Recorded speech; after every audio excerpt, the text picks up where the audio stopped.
because we in fact react with a programmed response. Hate and judgment, what we do not like, but don't question and understand, just punish.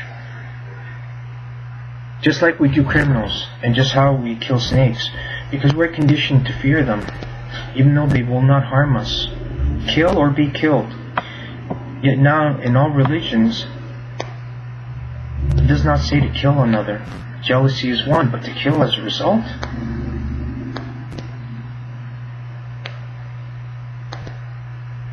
It takes two to tango. So once again, if aliens did come, what would happen? The same not the same terrorists, but the same, even the terrorists, the same terrorists and extremists whom you hate, if they help you live, what would you think of them then? You would think, well, you know what, you've done some terrible things, I'm willing to forgive you and not stab you behind your back as you're walking away. That's the honorable thing to do. But then now, if you can think like that, and you could think that there's another world in this world where aliens do exist and they will come to take our resources, then you could also validate, and you know that spirituality is true. But what spirituality can do is fix these behaviors to make us say, hey, you know what, I'm a warrior and I like to fight, so why not protect the world against aliens and go to space traveling and be soldiers or soldiers in space.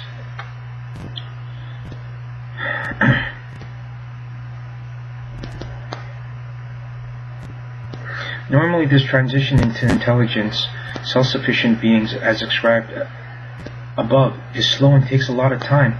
But as humans, we are intelligent, and this is why academics rip their hairs out and answer that there is no way that other intelligent races less advanced than us would do all these senseless things as humans would. But my fellow humans, we are intelligent. Unless we use technology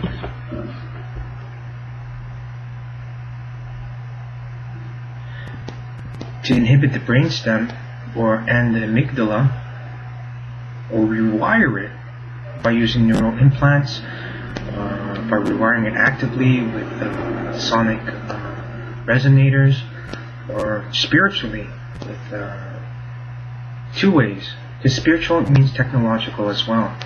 As Moses says, when he was taken in the cloud and he went away for 40 days and 40 nights, the whole of the round of the earth, meaning the earth was round, everything in it.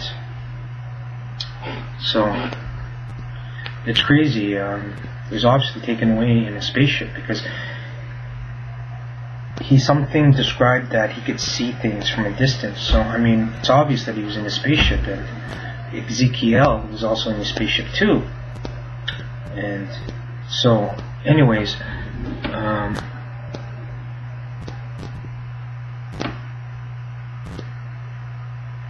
we can use technology to help get rid of this, or we can use spirituality, which includes technology, to help us rewire it. And energy can do that. Energy can help you rewire it faster. But unless we do that, we're doomed to slow repetition and living a life of this craziness, and you know. But for humanity, it's much more compelling, as our genes have been so radically altered that if we have skipped literally thousands of years of generations of natural and slow cooperative evolution. Let's be honest, piston technology was created by the Persians 1,000 years ago, and it takes until the 1900s to make it a steam engine. When they have pictures of helicopters in the pyramid that are 7,000 years old, or actually the ones in the pyramid I think were 2,000 to 3,500 years old, and then you have I think it's the Tulucan, or trinkets from from when they were trying to find the city of El Dorado 1,500 years ago or 2,500 years ago, of spaceships, of airplanes with propellers, not propellers, but a fin and the side thing in it. You can't tell me that's not an airplane. And it has wings too. And meanwhile, there's pictures of flying saucers. What would they want to draw airplanes unless they could see the future and to tell us, hey, look, we've got spaceships here, but we're telling you that we can see what's happening. What we're telling you is going to happen in the future is going to happen. Unless we get together and come together as a race and bring back God into our lives, and then bringing God to us, or going to Him and bringing heaven back to earth, then these travesties of the 2012, which passing the galactic center there, and when you're passing the galactic center, the gamma rays will jolt our shields, the magnetic shield, so hard that it will render them the Earth defenseless to solar flares, because the sun will be jolted too. That's trial by fire. In the 1900s, we built a steam engine. 20 years later, we built a car. Another 20 to 30 years, we have sports cars. I mean, now we have airplanes that can go triple the speed of sound. Meanwhile, we went to space in the 1940s or 50s, and this is crazy. Yet we're fighting each other. I mean, when Ronald Reagan says that we should think about aliens invading us, and then when we send a ship to space, the first thing we should do is colonize, and we're running out of resources. And that oil scare of the 80s, I think it was the 70s or 80s told us that. And then the SR-71 was officially, on paper, has been a cover story or a cover-up.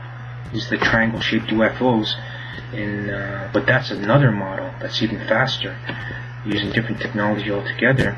In 1961, we didn't even have a computer then, and they have radar evading technology, which can only be done if you're using computer models to simulate the scenarios. And throughout history, we have cigar-shaped UFOs and UFOs everywhere. And in my imaging presentation, I will show you not only the secrets in a lot of the pictures, but there's much more that I'm telling you, if you stay interested in this, and it's a process of enlightenment, of awakening, so it has to be done gradually, or else it's going to cause too much chaos, and it's not going to help. And I mean, Egypt was a very small test, very big one actually, and what that meant is that what people don't know is that ISIS came back. And ISIS came back, but disguised herself as Sheba. And what they did smartly was they tried to take all that criminal energy and trying to balance it out, where with the symbolism and the freedom of the pyramid and the liberation that we built the pyramids. And it didn't fare too well, because even though they were riding and it was very peaceful for the most part, after they won, they partied for 2 weeks or something crazy, 1 or 2 weeks. And how are you going to do that when they're telling you that they're losing something like $20 million a day? How many millions is that? And then people are complaining about they're not getting paid enough.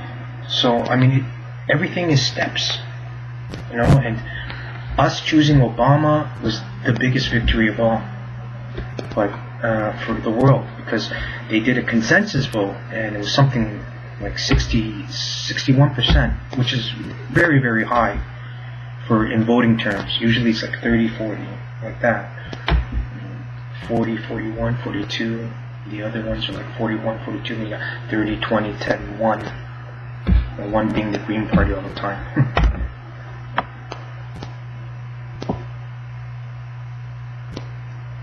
Historically, there have been different species of humans coexisting on the planet. And our brain size have doubled. And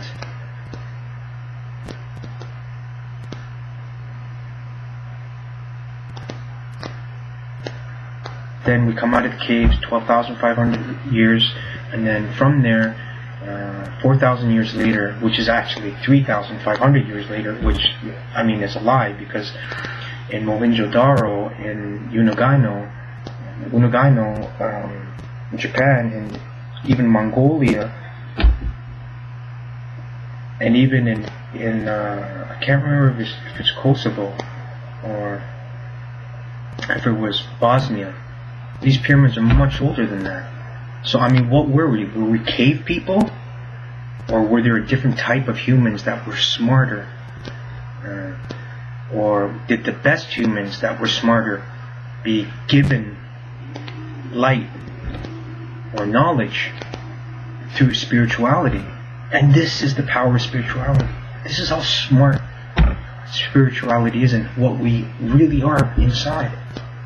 I mean, if you know that the dream world is true, then you know that spirituality is true. Well, everything that spirituality includes, which is healing, which is empathy,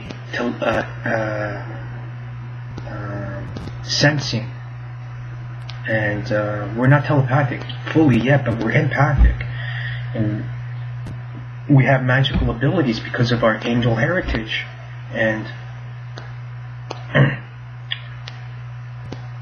because of these things, we're much more than we know, and part of our brain's turned off, and it's like a hub. So think of it this way: everything about us is inherited.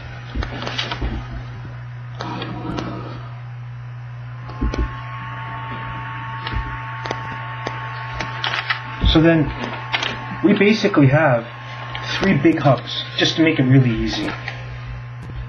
These hubs are like logic, emotions, and spirituality. Okay? Now, all of them work together like that. So, meanwhile, the information comes into our brain, either from the eyes, from the ears, from the nose, from touching, and tasting. They all come in. They get processed in these 3 ways. So these things are hardwired together to interpret information. But one of these are not there. So this makes it very difficult for us, because we're just going like this back and forth. But in the meantime, there's this kind of information. There's energy to that smell. How can snakes see heat? It's impossible. They smell it. Can you believe that? Bats can hear energy. They can see it as they hear it through echolation. Sharks can sense energy, sense it. And so the sensing part, which we all have, a feeling, we ignore it. So then it goes here, and then it's like, well, wait a second, we don't care what you think. And because we don't care what you think, it goes back as incomplete. So it doesn't have the memories to facilitate the answer. So we get angry because we want an answer. And then on top of it, this system, it tells us things that are not totally right, just so that we could become stronger. And that's continued in 30, 31, 31st, then and 30 last, and then you got to go to 21, and then think about 19, 18 would really be nice if you're reading those, and then go to 30, and then come back to 18, 19, 18, 17, and then you really see what is going on with this world, and we're angry because of this, and it doesn't make sense. You know, it's like someone who's walking by and they throw something at you, and then you're like, what the hell, man? And it's like, in the meantime, it's because they see a ghost or something crazy. And I mean, this will answer everything to this world.